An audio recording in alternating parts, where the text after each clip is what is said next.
Howdy friends, this is a quick history in under 5-minute video. Let me know what you think in the comments. Don't forget to like and subscribe, and as always, we appreciate you being here. Hope you enjoy.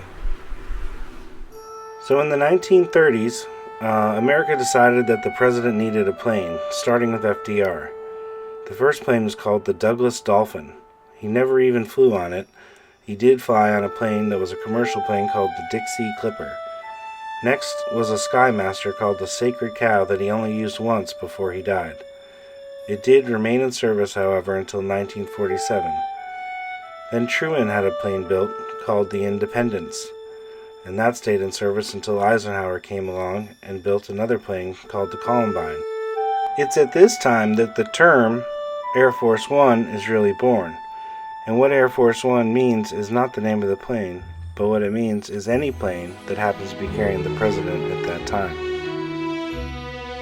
The next plane in service is called the Columbine 3. Eisenhower loves this plane so much that even when in 1959 the Boeing 707 is available, he still prefers to take the old plane. And he flew in that until JFK became president, and that's when Air Force One as we know it is really born.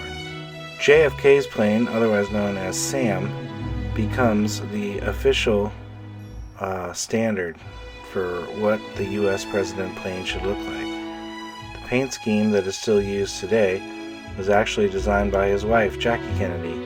She had an eye for these things, and it stuck with us all the way till now.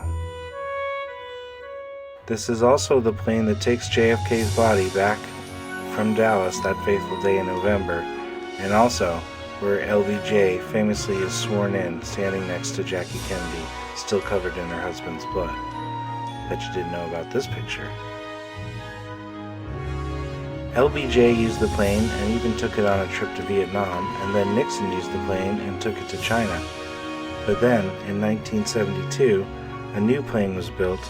Instead of having the tail number 26000, it was now 27000. Which is the plane that we're watching in this video, obviously used by President Reagan, which can be seen in the Presidential Library in Simi Valley, but also was used by Ford, Nixon, and George H.W. Bush. It wasn't until 1990 when Air Force One was replaced by the big 747s. It is also at this time that there are two 747s built, because the president will always need at least one plane ready in case something goes wrong with the other one. Government spending at its finest, folks.